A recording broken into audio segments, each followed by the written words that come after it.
We've been misquoting Darwin for 150 years. Survival of the fittest.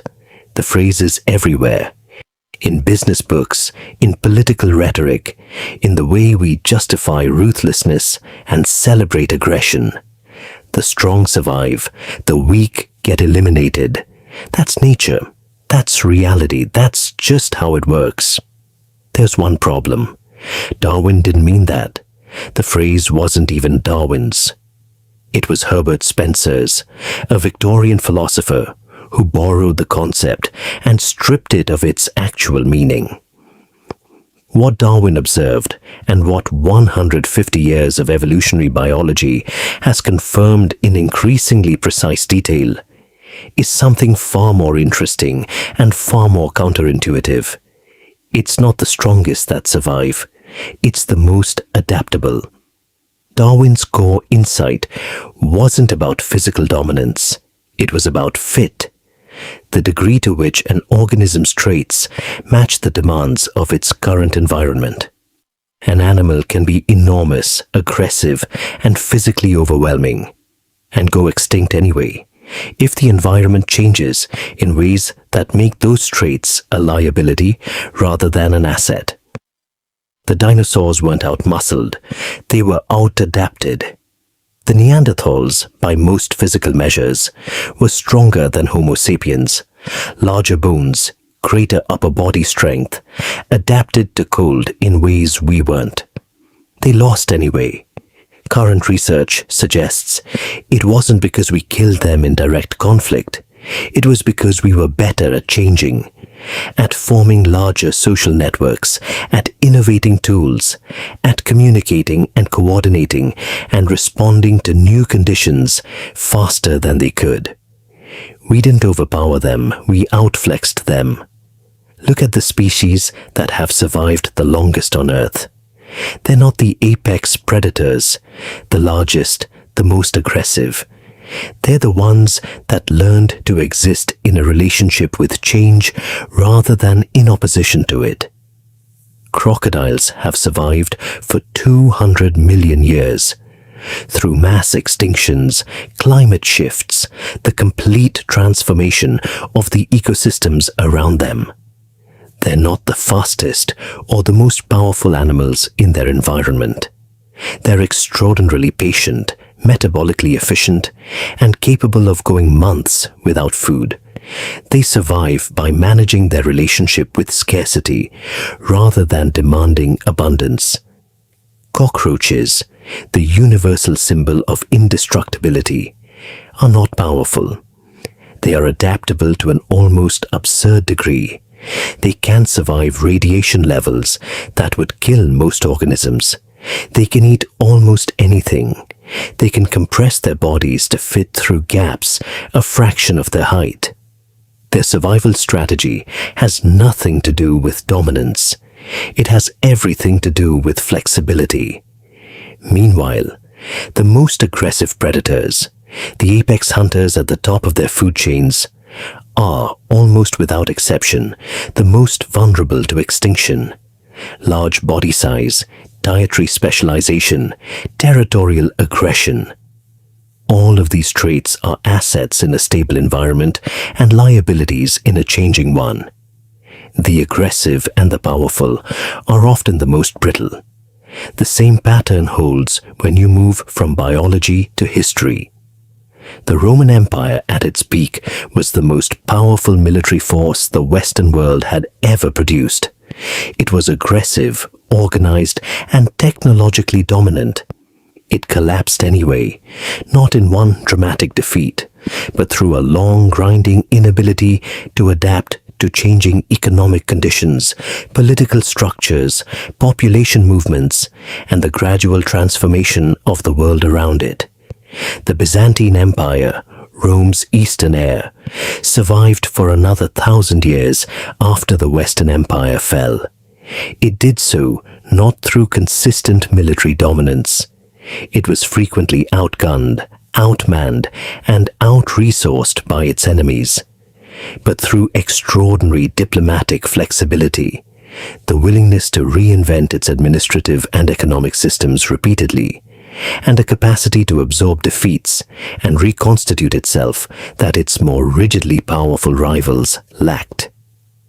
The Mongol Empire conquered more territory in less time than any force in history. It was, by any measure, the most militarily dominant power of the 13th century.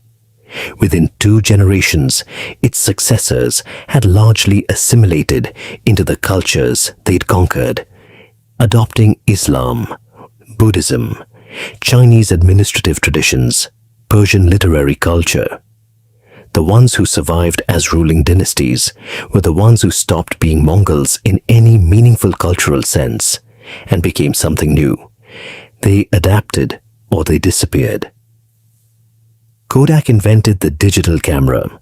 In 1975, a Kodak engineer named Steve Sasson built the first working digital camera prototype and presented it to company leadership. They shelved it.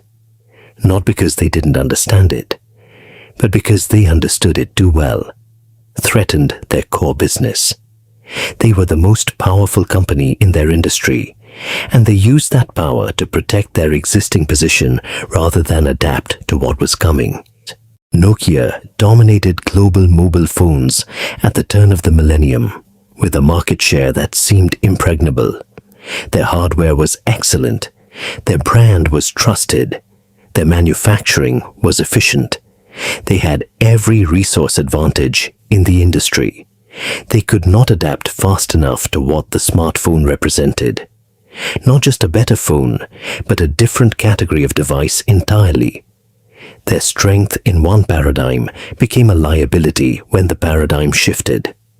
Blockbuster had the opportunity to buy Netflix for $50 million in 2000. They declined. They were too invested in their existing model, too strong in that specific context, to recognize that the context was about to change completely. In every case, what destroyed these companies wasn't a more powerful competitor. It was a more adaptable one that thrived in conditions the incumbent couldn't adjust to.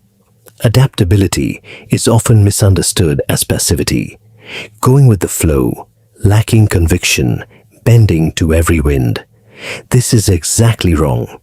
The most adaptable organisms, empires, and organizations in history share a specific set of traits that have nothing to do with weakness. They read the environment honestly, not as they wish it to be, not through the filter of what was true yesterday, but as it actually is right now. This requires a kind of ego discipline that the purely aggressive mindset makes impossible. You cannot accurately read a situation if your primary investment is in dominating it. They distinguish between core identity and surface strategy. Adaptable systems know what they are at their center, their values, their fundamental capabilities, their reason for existing, and they protect that while changing everything else.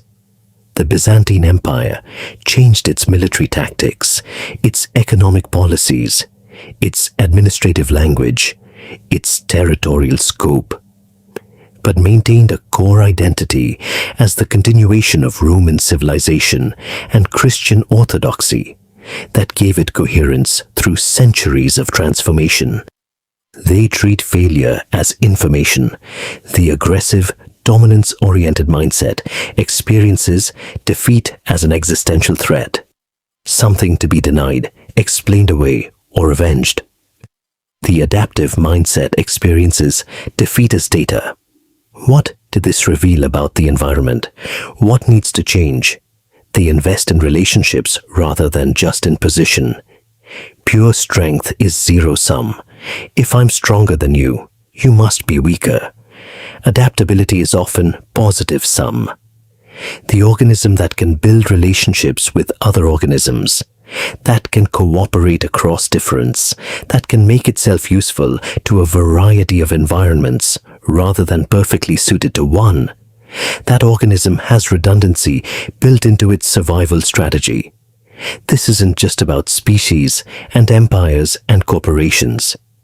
Every human life involves multiple environments. The job market at 25 looks nothing like the job market at 45. The relationship skills that work in your 20s may need to be completely rebuilt in your 40s.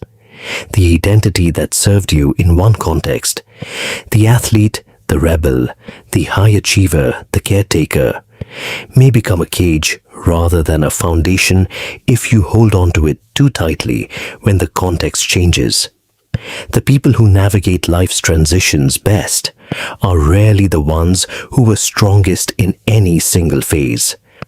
They're the ones who are able to let go of what the previous phase required of them and become something different, without losing the thread of who they fundamentally are.